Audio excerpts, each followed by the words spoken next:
used to work in a small dry cleaning business in my gap year.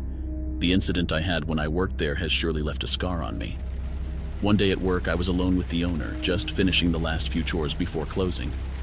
The sky was overcast, and the rain tapped rhythmically on the windows. And I always biked to work, so I told her that I wasn't in a hurry of getting home. So we just waited for the rain to end, and I stayed a bit longer and helped with some extra tasks. The phone rang just 2 minutes before closing time.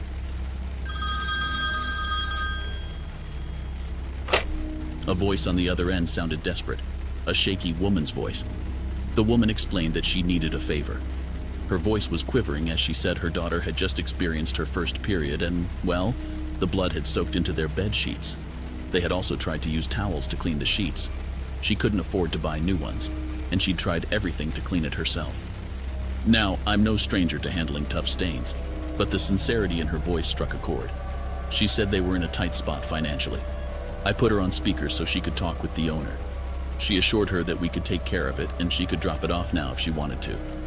She sounded immensely relieved and said she'd be over soon. The owner asked if I could handle it myself, and I figured it wouldn't be a problem, so she left. The minutes ticked by, and I turned on the radio to fill the silence and began folding some clothes left behind by customers. As time passed, I started to wonder if the woman had changed her mind or if she was just running late. But then, there was a soft, hesitant knock at the door. I got up and opened it to find a tired-looking woman, her face partially hidden beneath a soaked hoodie. The sheets she handed me were a mess, soaked in dark stains. I couldn't figure out if the expression on her face was embarrassment or panic.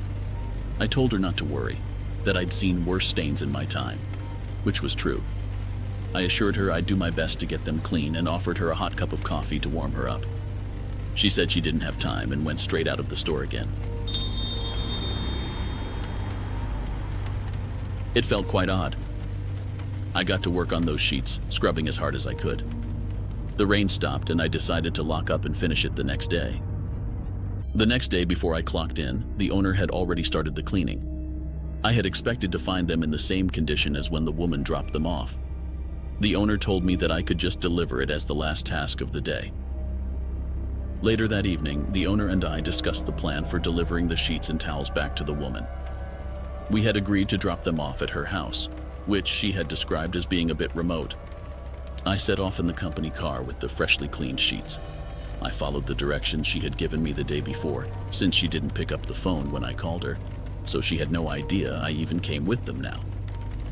After 10 minutes of driving, I took a left on a dirt road that led further and further away from civilization. It was at least a 2-minute drive from the nearest neighbors. When I finally arrived at the only house at the destination she had described, I was met with a sight that I didn't feel comfortable with. The house she had described looked almost abandoned, its windows dark and shattered, and the paint peeling off in chunks. I parked my car and approached the front door. I knocked, but there was no response. I knocked again, louder this time. I could hear yelling inside. It sounded like a man and a woman yelling back and forth.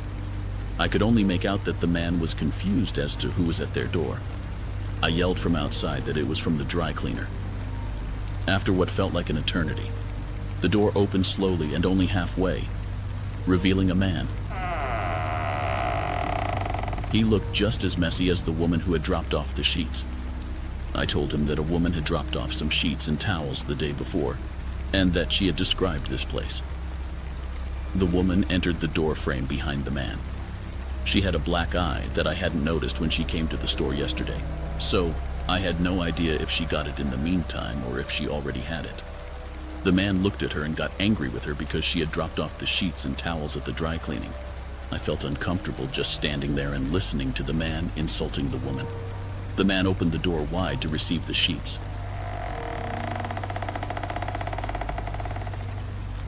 Revealing a better view inside. Right there behind them was way more sheets and clothes that had the same red color as the sheets we had just cleaned. There were also big black plastic bags next to them. I told them it was on the house and went back towards the car.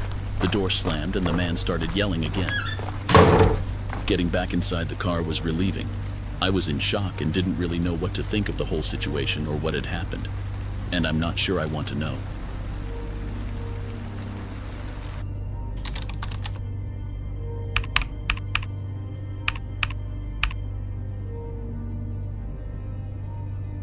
My girlfriend and I had back in 2016 rented out a cozy cabin that was located in the woods.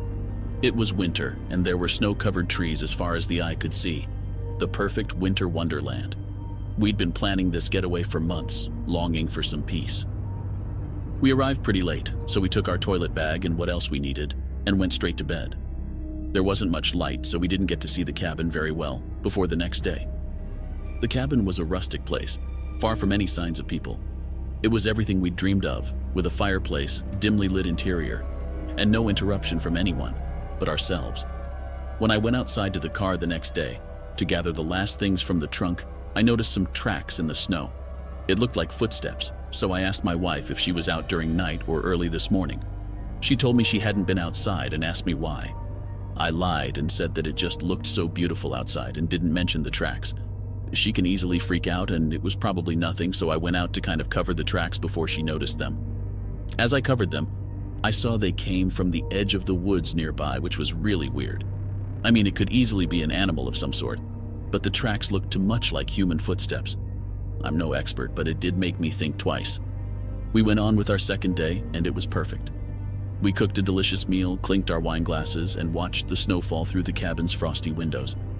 As we lay in bed, wrapped up in each other's arms, I couldn't help but think how lucky we were to enjoy such a good time together. But that's when things started to get weird. My girlfriend woke me up around 11 p.m.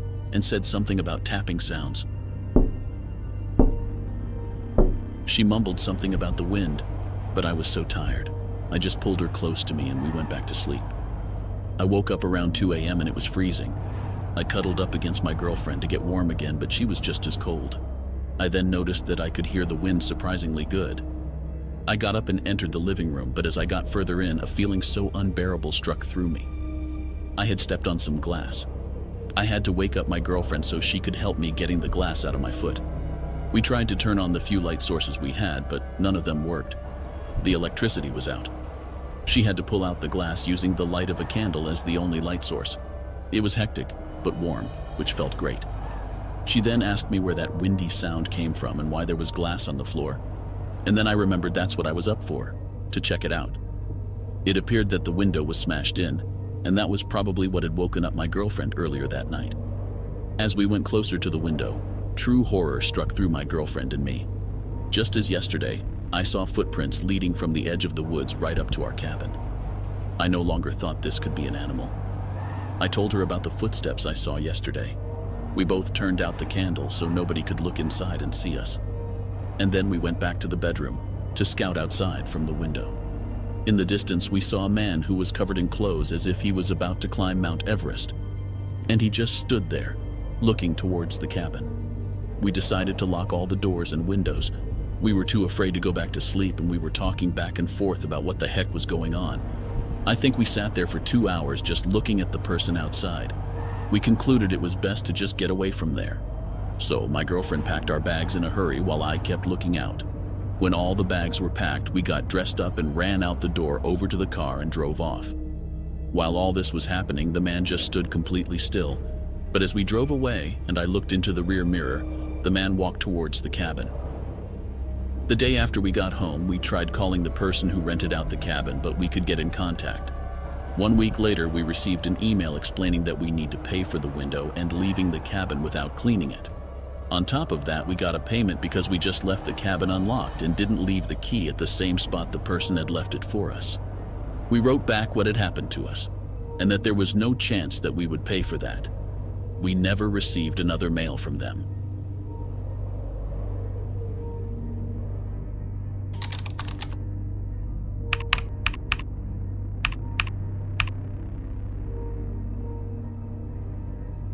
This is a story of how one single person ruined my life. I was always a happy and loving woman, but one sick and twisted individual broke the woman that I once was. I had always loved my little house in the peaceful neighborhood I lived in when I first moved out. The whole peacefulness and coziness changed when the letters began to arrive. It started innocently enough, with a simple envelope left in my mailbox. It was a riddle. The handwriting was elegant. I'm always present but never seen, in the background where I've always been. I'm silent, invisible yet true. Tell me, my friend, what am I to you? it said. At first I thought it had gotten to the wrong address, but one day later, there was a new letter, but this time at my doorstep. It was the same writing. You didn't guess. Leave your guess on a piece of paper outside tonight, it said. I was confused, but also intrigued, so I thought, why not? And left a piece of paper with the word shadow as my guess. I felt excited. It was weird, but I really was excited. The next day there was a new envelope. Once again, same handwriting, yet the message was chilling. I'm watching you, it said. I first thought it was a silly prank from one of the neighborhood kids, but I couldn't get it out of my head. The letters continued, each one becoming more personal, more invasive. It was scary. The person knew details about my daily routines, my habits, my friends. I contacted the police, but there wasn't much they could do about it. It was terrifying. I never felt alone. Days turned into weeks, and my paranoia grew. I installed security cameras around my property, but they revealed nothing unusual. My friends and family dismissed my fears as irrational, assuring me that it was just a prankster seeking attention. One evening, as I was preparing dinner in the kitchen, the phone rang. I hesitated before answering, half expecting another message. A cold, emotionless voice on the other end. I'm glad you decided to make the game more fun. Installing that security camera was surely a smart move. I told you, Emily, I'm always watching. All I remember is that I zoned completely out and tears welled up in my eyes. I decided to stay with a friend for a few nights, hoping the stalker would lose interest, but the terror only escalated. Late one night, while I was still at my friend's house, I woke up to a text message. It was multiple pictures of the inside of my house and a text that said, "When are you coming home?" I called the police and they arrived quickly. This time they told me they would look into it and I had to send all the messages and letters that he wrote me to them as evidence. I barely left my friend's house. Scared and anxious, I slowly started to get depressed. As time went on, he slowly lost interest in me and stopped writing me. But to this day, I am still anxious and have a hard time trusting people. When I leave my house, I always make sure of my surroundings and I have pepper spray and a taser in my purse.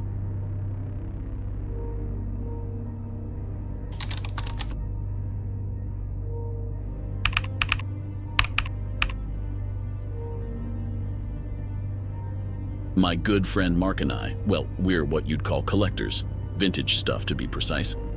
Old records, retro posters, and anything with a touch of nostalgia. We heard about this garage sale happening just a few blocks away from our place. Tables upon tables filled with all sorts of items. Nobody knew what stuff were to be found at such places, so it was pure excitement for us. As we were looking around, we stumbled upon this one stand that seemed like a time capsule. Old action figures, coins and currency, vintage clothing, and all sorts of retro memorabilia. But what caught our attention was this dusty old camera sitting right in the middle of it all. It was an old school beauty, the kind you'd expect to see in classic films. We didn't even hesitate. We decided to buy it. After all, we were all about things that had to do with pictures, movies, and films, given our background in media studies. We kept looking but didn't find anything, and I couldn't resist fiddling with the camera, so we went back home. It had a small display on it showing the pictures. Unfortunately, it was cracked and barely visible. Mark and I tried to make out what was on there, but it was no use. We didn't want to damage it further, so we decided to seek some help from a friend of ours. A week later, our buddy came over and managed to fix the display. We were ecstatic to finally see what was hiding in that camera. The moment that first image popped up on the screen, my friend and I looked at each other with the same facial expression. We couldn't believe what we saw. The pictures were horrific. They showed what seemed to be people standing next to their victims who had been hung, tortured, and worse. I can't even describe the gruesome scenes we saw. It was like something taken straight out of Saw. We were trying to understand what we were witnessing. Despite the frightening pictures, we kept scrolling through more pictures. It became clear that these were not just random acts of violence. They seemed ritualistic, making us think it could have been a cult or some sort of gang members.